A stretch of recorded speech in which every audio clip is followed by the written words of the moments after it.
So guys finally welcome back to CS Concept Simplified. So guys आज की इस video के अंदर हम A to Z complete form filling देखेंगे of your MST CET CAP round form filling of 2025। सब कुछ हम देखने वाले of various category of minority of general open and also for outside Maharashtra candidate जिनका एडमिशन JEE मेंस के ऊपर होता है। सब कुछ हम इस वीडियो के अंदर कवर करने वाले, so make sure to watch this video till the end. बाकी वीडियो को जरूर लाइक कर दो और चैनल को जरूर सब्सक्राइब करके रख देना, बिकॉज इस चैनल के ऊपर आपको MST CET रिलेटेड सारी अपडेट्स मिलने वाली, including your spot round, vacancy round, cap round, सब कुछ। तो चैनल को जरूर सब्सक्राइब करके रखना। So let's begin, let's explore the entire form filling process of your cap round. So guys finally आप सब लोग स्क्रीन के ऊपर देख सकते हो MST CET 2025 admission process for the engineering cap round, institutional round, spot round, सब कुछ इस चैनल के ऊपर कवर करते हैं। So make sure to subscribe this channel. इस चैनल के ऊपर आपको MST CET रिलेटेड सारी अपडेट्स मिलने वाली है। ऑल्सो आपको प्राइवेट यूनिवर्सिटीज की सारी अपडेट्स मिलती रहेगी।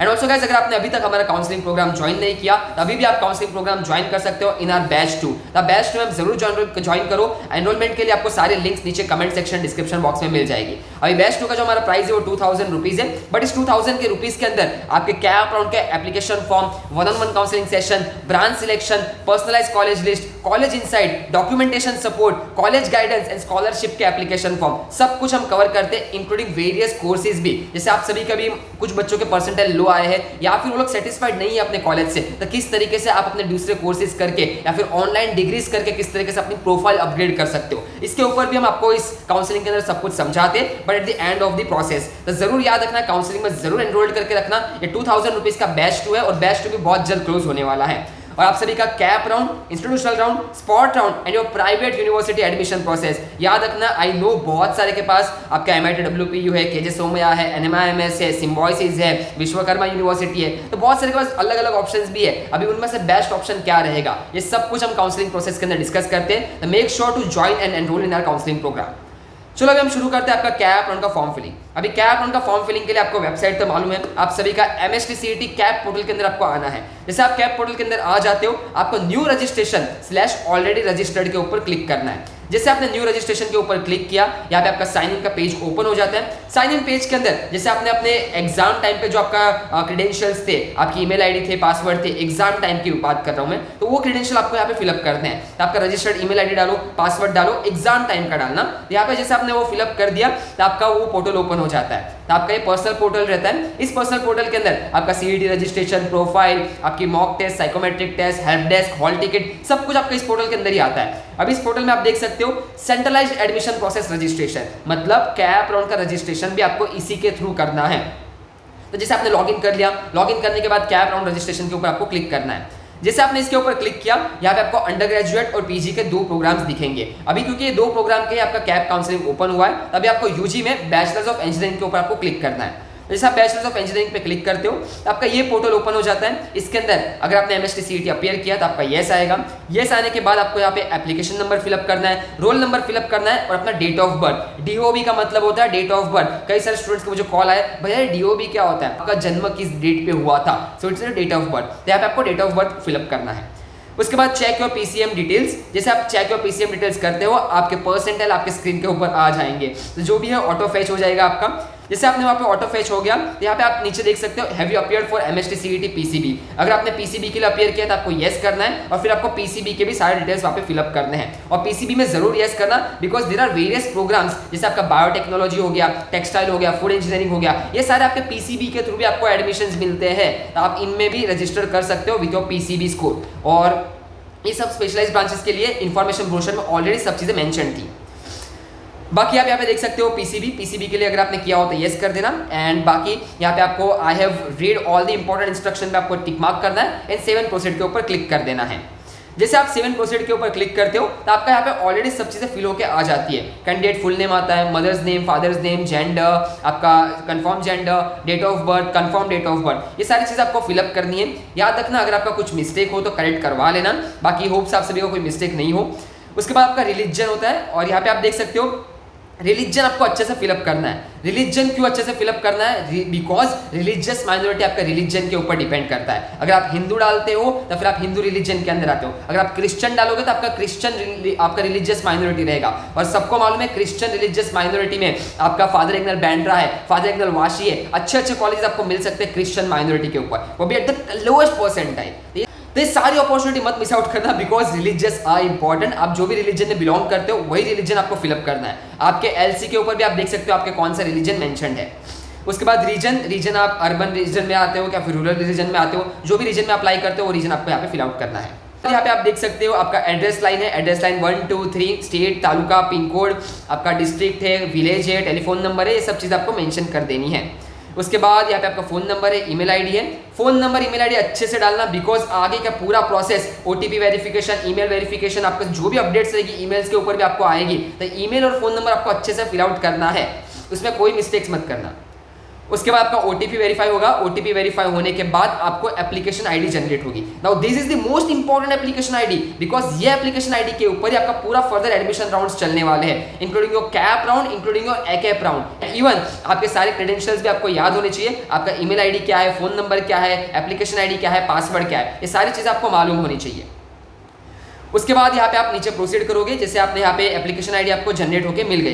एप्लीकेशन आईडी जनरेट होने के बाद आप जैसे नीचे स्क्रॉल करोगे, आप नेक्स्ट प्रोसेस पे जाओगे। नेक्स्ट प्रोसेस पे आप जैसे ही जाओगे तो यहाँ पे आपका स्क्रूटिनी आ जाएगा। तो स्क्रूटिनी के अंदर आप फिजिकल स्क्रूटिनी भी ले सकते हो, आपका ई स्क्रूटिनी भी चूज कर सकते हो। अगर आप आउटसाइड महाराष्ट्र लाई कर रहे हो तो आप ई स्क्रूटिनी भी सिलेक्ट कर सकते हो, if you are not able to visit Maharashtra के कॉलेजेस या फिर महाराष्ट्र के स्क्रूटिनी सेंटर्स। अगर वो बहुत दूर है तो आप ई स्क्रूटिनी में अपना एप्लीकेशन प्रोसीड करना। बट अगर आप महाराष्ट्र में हो और आपके पास बहुत सारे स्क्रूटिनी सेंटर्स रहेंगे, आपके आसपास बहुत सारे इंजीनियरिंग कॉलेजेस हैं, उसमें भी वही आपका स्क्रूटिनी सेंटर्स होते हैं। अभी तक आपका स्क्रूटिनी सेंटर्स की लिस्ट डिक्लेयर नहीं हुई है, बट जैसे ही कोई डिक्लेयर हो जाएगी तो हम आपको अपडेट कर देंगे। But I would recommend you कि आप फिजिकल स्क्रूटिनी में जाना। अगर आप महाराष्ट्र कैंडिडेट हो, अगर आप महाराष्ट्र में लाई कर रहे हो तो फिजिकल स्क्रूटिनी में ही जरूर जाना। फिजिकल स्क्रूटिनी में आपका 1-1.5 घंटे के अंदर पूरा वेरिफिकेशन कंप्लीट हो जाता है। अगर आप ई स्क्रूटिनी करते हो तो 1 हफ्ते का टाइम लगता है, because e scrutiny takes lots of time.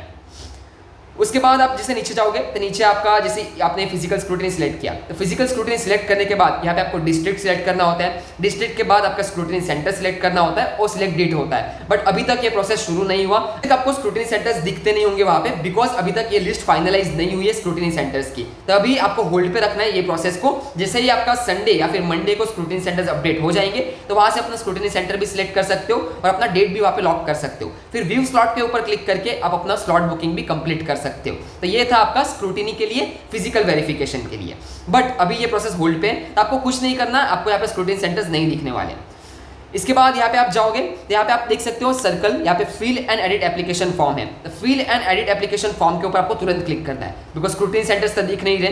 तो फिल एंड एडिट के ऊपर आप क्लिक करोगे तो आपका एप्लीकेशन फॉर्म स्टार्ट हो जाता है। अभी ये मेन एप्लीकेशन है कैप राउंड का, तो इसके अंदर आपको पहले कैंडिडेट टाइप सिलेक्ट करना है। यहाँ पे आप देख सकते हो type A, type B, type C. Already सारे टाइप्स के ऊपर हमने कल भी लाइव स्ट्रीम में डिस्कस किया था और मेरे प्रीवियस वीडियोस भी है कैंडिडेट टाइप के ऊपर, और इवन आपके कैंडिडेट टाइप यहाँ पे मेंशन भी है। अगर आपका एसएससी और HSC, SSC is termed as class 10, HSC is termed as class 12, irrespective of board. आप कोई भी बोर्ड से आओ, एसएससी मतलब क्लास 10, एचएससी मतलब क्लास 12। अगर आपका दोनों महाराष्ट्र से हुआ है तो फिर आपको टाइप ए के अंदर आओगे, प्लस आपका क्लास डोमिसाइल होना चाहिए या फिर आपका बोन महाराष्ट्र के अंदर होना चाहिए, या फिर आपका बर्थ महाराष्ट्र के अंदर होना चाहिए। अगर आपके पास बर्थ सर्टिफिकेट के अंदर प्लेस ऑफ बर्थ महाराष्ट्र है तो भी आप टाइप ए सिलेक्ट कर सकते हो। अगर आपके पास टाइप ए में आप बिलोंग नहीं करते तब फिर आप टाइप बी में जा सकते हो। टाइप बी के अंदर मेंशन है a candidate who doesn't fall in type A above but who has his domicile but who or whom mother and father has a domicile in the state of Maharashtra and possesses a domicile certificate, तो फिर आप type B के अंदर categorised होंगे और type B के through admission ले सकते हो।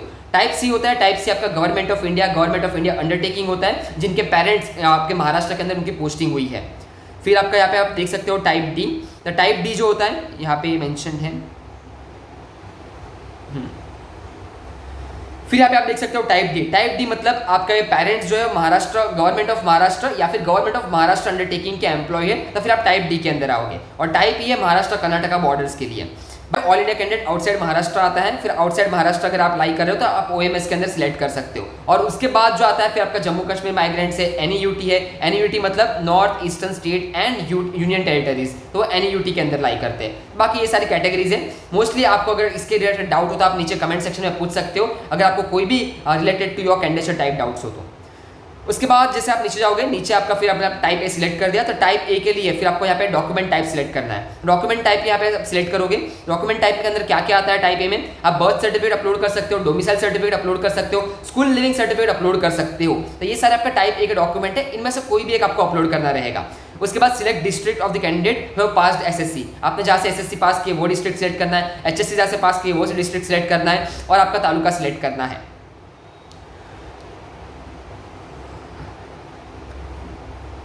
और आपका तालुका सिलेक्ट करना है और आपका तालुका सिलेक्ट करना है। अगर आपने अपना एचएससी एसएससी महाराष्ट्र से पास आउट नहीं किया तो फिर आप टाइप बी के अंदर आते हो, तो याद रखना आपको टाइप बी सिलेक्ट करना पड़ेगा। उसके बाद आता है आपका कैटेगरी, तो यहाँ पे आप देख सकते हो कैटेगरी डिटेल्स के अंदर आप जो भी कैटेगरी के अंदर बिलोंग करते हो वो कैटेगरी आपको सिलेक्ट करनी है। कैटेगरी के अंदर आप ओपन, एससी, एसटी, डीटी, वीजे, NT1, NT2, NT3, OBC, SBC और एससीबीसी, ये सारे आपके टाइप्स ऑफ कैटेगरीज है। तो आप इनमें से आपने जो भी कैटेगरी में बिलोंग करते हो वो कैटेगरी सिलेक्ट करो। कैटेगरी सिलेक्ट करने के बाद select caste to which you belong to, आपको वहाँ पे अपनी कास्ट सिलेक्ट करनी है। जैसे मैंने यहाँ पे ओबीसी सिलेक्ट कर दिया, तो ओबीसी के अंदर मुझे बहुत सारी कास्ट देखने को मिल जाएगी, तो जो भी आपका नंबर कास्ट सर्टिफिकेट के अंदर है वही नंबर यहाँ पे आपको फिलअप करना है। अभी कल एक डाउट ये भी आया था कि भैया मेरा कास्ट सर्टिफिकेट पे नंबर अलग है अपने कास्ट का और कास्ट वैलिडिटी में नंबर अलग है, तभी मैं क्या करूं, आपके जो कास्ट सर्टिफिकेट पे नंबर है वही आपको यहाँ पे सिलेक्ट करना है, ये चीज याद रखना। सेकंड फिर आपका यहाँ पे आता है कास्ट वैलिडिटी सर्टिफिकेट और फिर आपका नॉन क्रीम लेयर, तो इन दोनों का आपको स्टेटस अपलोड करना है। अभी कई सारे बच्चे ऐसे भी हैं जिनके पास अभी सर्टिफिकेट नहीं है, तो यहाँ पे आप देख सकते हो कास्ट सर्टिफिकेट अगर आपके पास नहीं है तो आप अवेलेबल बट नॉट रिसीव्ड, तो यहाँ पे आप available, applied but not received and not applied, इन तीनों में से आपको कोई भी एक ऑप्शन सिलेक्ट करना पड़ेगा। तो जो भी ऑप्शन आपका रहेगा वो ऑप्शन आपको सिलेक्ट करो। अगर मैंने यहाँ पे अप्लाइड बट नॉट रिसीव्ड किया तो फिर यहाँ पे मुझे सारे नंबर्स फिलअप करने हैं। एप्लीकेशन नंबर क्या था, एप्लीकेशन डेट क्या था, अथॉरिटी कौन सी थी, कौन से डिस्ट्रिक्ट था, और फिर आपका ट्राइब वैलिडिटी सर्टिफिकेट और फिर आपका कास्ट सर्टिफिकेट नंबर, ये सारी डिटेल्स आपको पूरे फिलअप करनी पड़ेगी। अगर आपने अप्लाइड नॉट रिसीव्ड के ऊपर क्लिक किया तो ये सारी डिटेल्स आपको अपने रिसिप्ट के ऊपर भी मिल जाएगी। तो जो भी आपके पास रिसिप्ट होगा उस रिसिप्ट के ऊपर फिर आप फर्दर एडमिशन के लिए जा सकते हो if you don't have a document. उसके बाद जैसे मैं थोड़ा आगे बढ़ता हूँ, आगे नॉन क्रीम लेयर है और ये सब डॉक्यूमेंट्स हैं, जैसे मैंने बता दिया आपको डॉक्यूमेंट स्टेटस अपलोड करना है। अगर आपने ओपन कैटेगरी सिलेक्ट कर लिया तो ओपन कैटेगरी के अंदर यहाँ पे आपको फैमिली इनकम ऑलरेडी मिल जाएगी जो आपने पहले फिलअप की है। फैमिली इनकम के बाद यहाँ पे आता है do you want to apply for EWS, अगर आपके पास EWS सर्टिफिकेट है तो यहाँ पे आप येस करना, अगर नहीं है तो नो करना, and enter your cast name, जो भी आपके कास्ट है वो कास्ट नेम आपको फिलअप करना है। अगर आप हिंदू हो तो यहाँ पे हिंदू कास्ट आपकी रहेगी, जैसे यहाँ पे मैंने फिलअप कर दिया। ओके, उसके बाद यहाँ पे आप देख सकते हो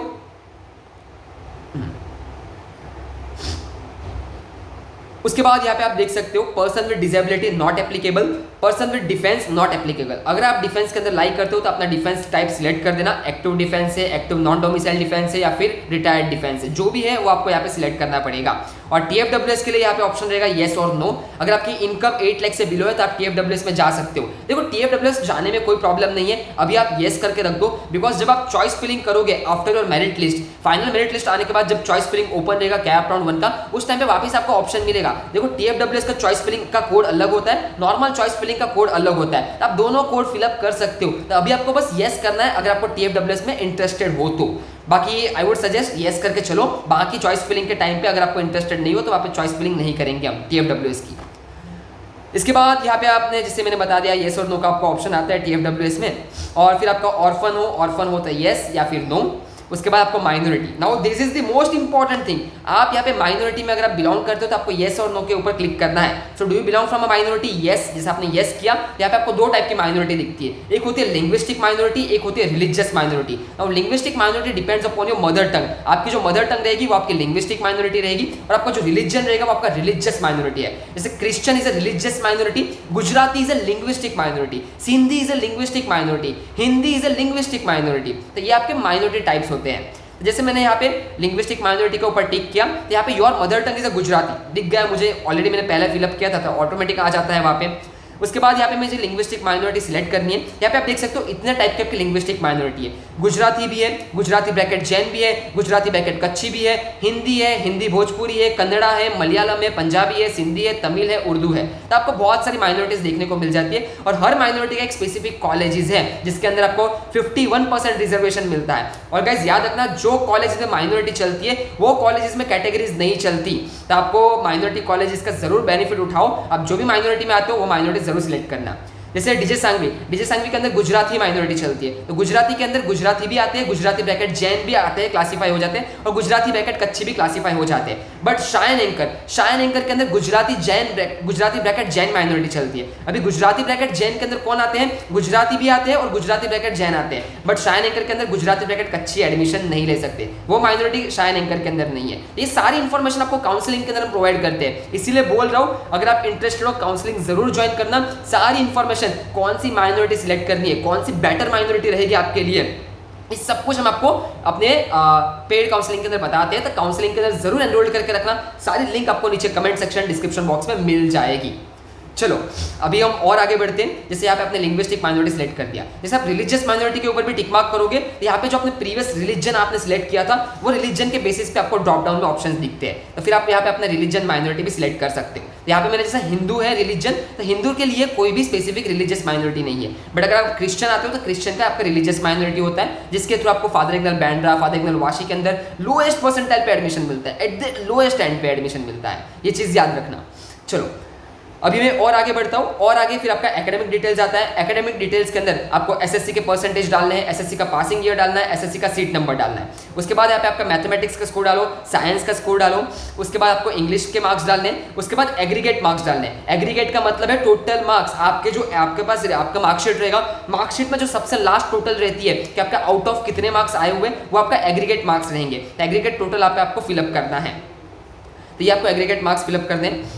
उसके बाद आपकी क्वालिफाइंग एग्जामिनेशन मोस्टली यहाँ पे सबकी एचएससी ही रहेगी, क्लास 12 रहेगा, एचएससी आपको सिलेक्ट करना है। उसके बाद एचएससी आपने कौन से बोर्ड के लिए किया है, कौन से बोर्ड से किया है, अगर महाराष्ट्र बोर्ड से किया है तो महाराष्ट्र बोर्ड सिलेक्ट करो, सीबीएसई बोर्ड से किया है तो सीबीएसई बोर्ड सिलेक्ट करो। फिर आपका पासिंग ईयर, सीट नंबर और कैंडिडेट नेम आपको एज पर द मार्कशीट यहाँ पे फिलअप करना है।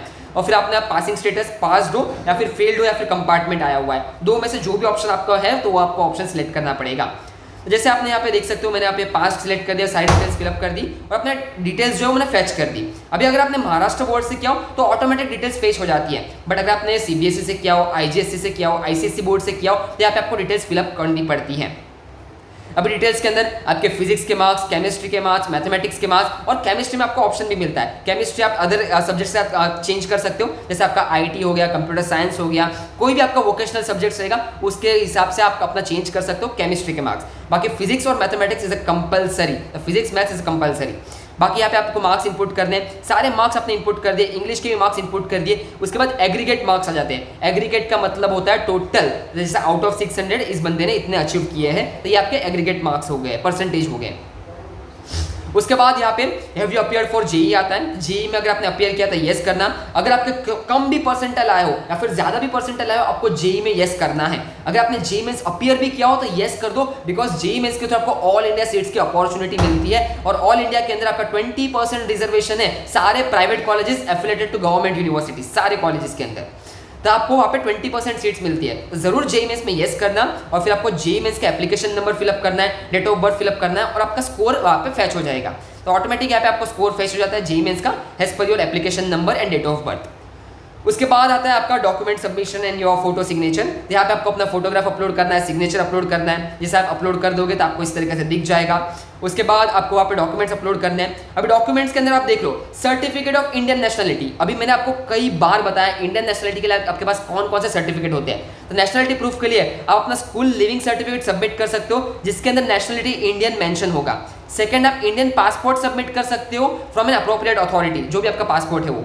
उसके बाद आप अपना बर्थ सर्टिफिकेट सबमिट कर सकते हो, प्लेस ऑफ बर्थ इंडिया का रहेगा। तो याद रखना इंडियन नेशनलिटी के अंदर आपको ये चीजें सबमिट करनी है। उसके बाद domicile certificate of candidate his और showing his domicile in the state of Maharashtra. उसके बाद डिक्लेरेशन ऑफ लिंग्विस्टिक माइनॉरिटी। याद रखना अगर आप माइनॉरिटी के अंदर आते हो आपको परफॉर्मा ओ फिल आउट करना है। अब ये परफॉर्मा ओ कहाँ पे मिलेगा? जैसे आपने अगर हमारा काउंसलिंग ज्वाइन किया है, हमारे काउंसलिंग के जितने भी स्टूडेंट्स हैं सबको हमने व्हाट्सएप ग्रुप के अंदर परफॉर्मा का पीडीएफ शेयर कर दिया है। उसका डाउनलोड करो, परफॉर्मा का प्रिंट निकालो, और सेल्फ डिक्लेरेशन फॉर्म है उसका आपको फॉर्म फिलअप करना है। परफॉर्मा ओ अच्छे से फिलअप करना। परफॉर्मा वो मैं आपको बता दूंगा, आज हमारा लाइव भी होने वाला है पेड काउंसलिंग में। अगर आप इंटरेस्टेड हो अभी भी टाइम है, काउंसलिंग ज्वाइन करो, पूरा हम आपको गाइड करेंगे through out your admission process. अभी तक कैप राउंड है, उसके बाद इंस्टीट्यूशनल राउंड रहेंगे, स्पॉट राउंड रहेंगे, उसके बाद भी आपके स्कॉलरशिप के फॉर्म्स रहेंगे, उसके बाद वेरियस कोर्सेज होते हैं, डिग्रीज होती है, ऑनलाइन डिग्रीज होती है, जैसे आपकी IIT मद्रास की डिग्री है, बिट्स पिलानी की ऑनलाइन डिग्री है। ये सारी चीजों में अभी आप अपनी प्रोफाइल स्ट्रॉन्ग कर सकते हो। ये सारी चीजों के अपडेट्स हम आपको काउंसलिंग के अंदर प्रोवाइड करने वाले, तो काउंसलिंग जरूर से जरूर एनरोल करके रखना। बाकी आप यहाँ पे देख लो, फिर आपका कैंडिडेट का डिक्लेरेशन हो गया, फिर स्टेटमेंट ऑफ मार्क्स हो गया SSC का, फिर स्टेटमेंट ऑफ मार्क्स हो गया HSC का, उसके बाद स्कोर कार्ड हो गया आपका MST CET का। अगर आपने JEE मेंस में BS किया हो तो आपको JEE मेंस का भी स्कोर कार्ड अपलोड करना पड़ेगा। अब ये सारे डॉक्यूमेंट्स अपलोड करने के बाद यहाँ पे अपना एप्लीकेशन फॉर्म कंप्लीट हो जाता है। आपको अगर आपने MST CET के एग्जाम दिए हो तो फिर आपको फी पेमेंट 0 रहेगा। बट अगर आपने MST CET का एग्जाम नहीं दिया, आप आउटसाइड महाराष्ट्र के कैंडिडेट हो, तो फिर आपको यहाँ पे 1000 रुपीज का पेमेंट करना पड़ता है। याद रखना, जिनको भी पेमेंट आएगा उनका पहले से CET में रजिस्ट्रेशन नहीं था। बाकी जिन्होंने CET का फॉर्म भरा था उनके लिए पेमेंट अभी नहीं करना, उनका 1000 रुपीज ऑलरेडी उन्होंने एग्जाम के टाइम पे पे कर दिया था। तो यही था। बाकी फिर अपना एप्लीकेशन फॉर्म का प्रिंट आउट लेना, और आपका स्क्रूटिनी सेंटर अभी तक लिस्ट नहीं आई है, स्क्रूटिनी सेंटर का वेट करो। फिजिकल स्क्रूटिनी आप सभी को करना है, उसका वेट करो। जैसे ही लिस्ट आ जाएगी, जैसे ही वेबसाइट पे कोई अपडेट आ जाएगा, हम हमारे चैनल पे सब कुछ अपडेट कर देंगे और हमारे व्हाट्सएप ग्रुप के ऊपर भी अपडेट कर देंगे। तो हमारा व्हाट्सएप ग्रुप जरूर ज्वाइन करके रखना, व्हाट्सएप ग्रुप के ऊपर आपको अपडेट्स मिलती रहेगी। बाकी यहाँ पे आपका नॉन क्रीम लेयर, डोमिसाइल और नेशनलिटी के लिए सब कुछ वहाँ पे मेंशन्ड है, तो ये भी आप जाके पढ़ सकते हो।